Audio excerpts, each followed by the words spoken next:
今天的中国，只要你眼睛不瞎，你一定知道，它现在在走回计划经济时代。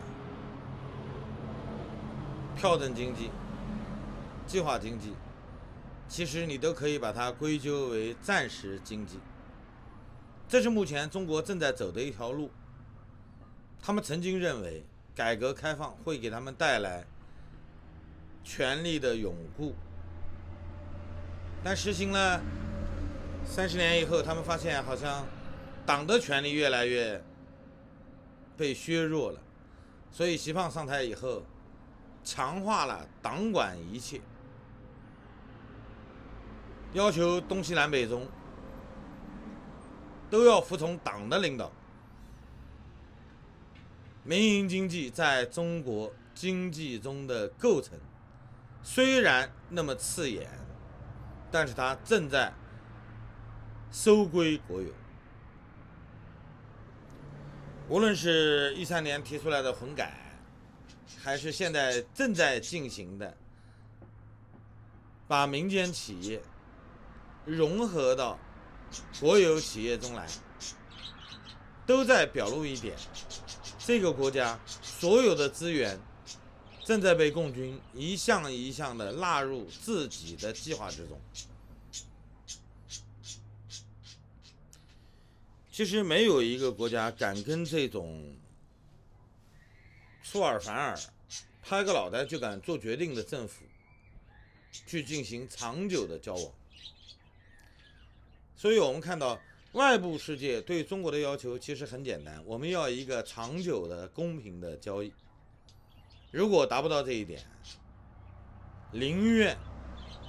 慢慢的跟你拉开距离，进行脱钩。中国与整个世界的脱钩是全方位的，而且中共也确实有这个打算。他们已经明显的知道，继续保持目前的开放的趋势，最终将丧失在中国的绝对领导权。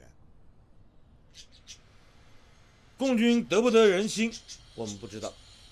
我们也没有办法来揣摩一下人心到底是什么样的。但是现在的这个调整是实实在在的，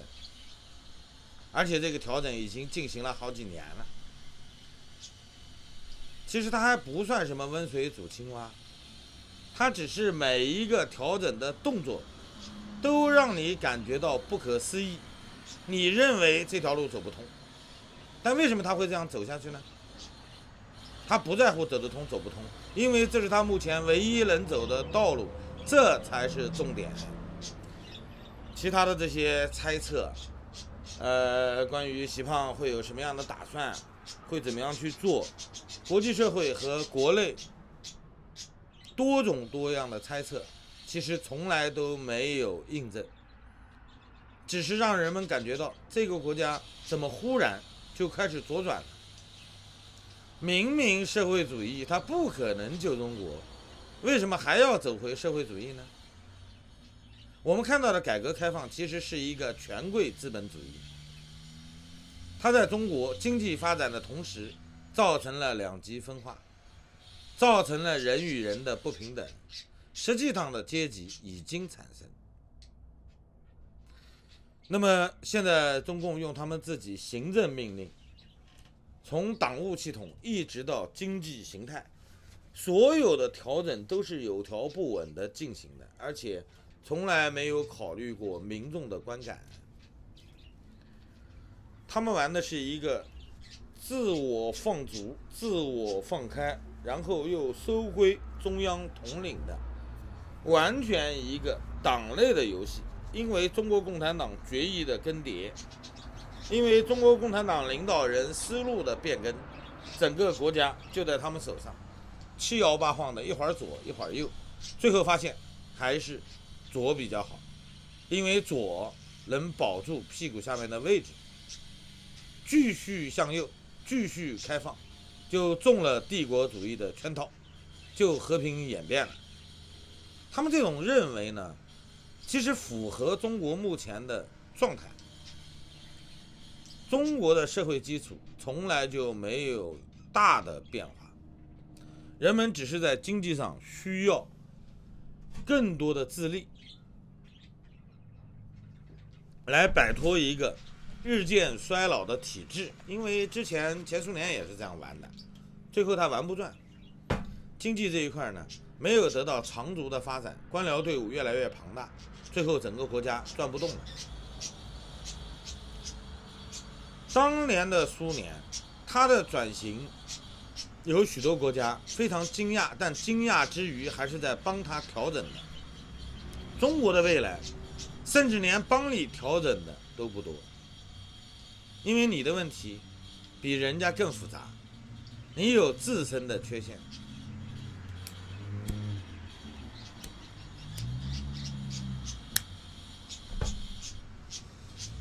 从事实来看，中国从来就没有进入过现代国家，这一点我们应该正视它。因为你不是一个现代国家，所以你的基础它是不稳固的。长久以来，中国人习惯于服从一个强权，无论是原先的皇帝，还是现在的党。到现在为止，中国14亿人中间，80%的人还认为中国共产党凭一己之力养活了全体中国人。可以说，从老人到孩子都是受这个教育，在这种氛围中长大的。他们认为党无所不在，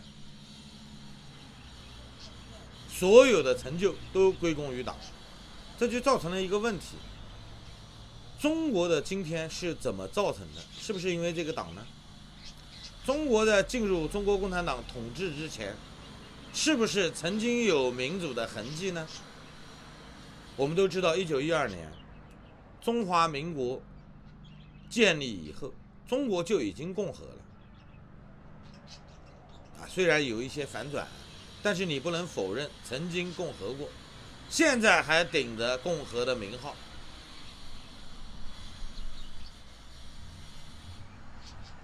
那么有一个共和国的名字，你就认为你是真正的现代国家了吗？人们的观念中其实还停留在帝制时代，总认为国家这种形态它一定是有保障的，保障的是全体人民的利益。那么什么叫人民呢？这个问题在中国被颠来倒去的，被政客们利用的。我们从小都认为自己是社会主义接班人，是共产主义接班人，未来的中国是我们的。但最终我们看到了，别说中国是你的，你连一块私有的土地都不可能拥有。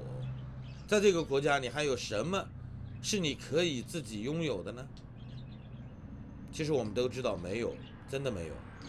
你会感觉到非常的悲哀，你会感觉到你上当受骗了。那么无论你感觉是什么样，这个国家它都在往这个方向去回滚。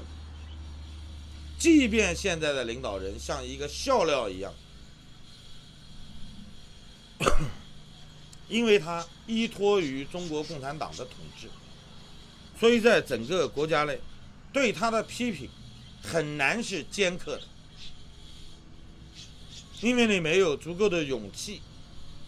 来推翻这个体制。你只能说我非常不开心，我不愿意我们的未来是这样的。但是我们的未来到底谁来做主，这一点很少有人愿意去往深了想，因为想一想就是犯罪，想一想后果不堪设想，怎么办呢？大家都在学着静静的保存自己，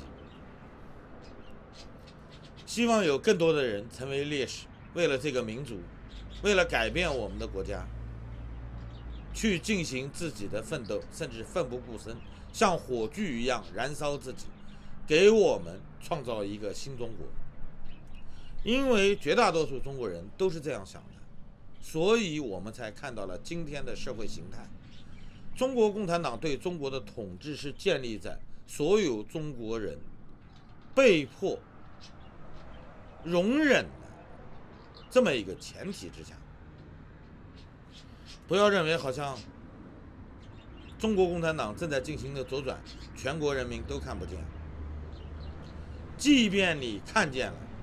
没有几个人敢说。想改变这一切，我们都知道，它的代价极有可能是你的自由，甚至是你的生命。勇于为这个民族、为这个国家去奉献的人越来越少了。尽管我们很尊敬他，但我们很少能看到他们的身影，听到他们的呼声。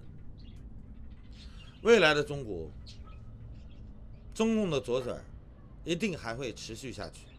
他们从来都不会放弃他们的信念，他们认为他们是人民的选择，他们会给中国带来最好的结果。他们今天的幻觉是靠全体中国人的忍耐得以保持的。从这个意义上来说，今天的中国集权的加固，集权还能摇摇晃晃的存活，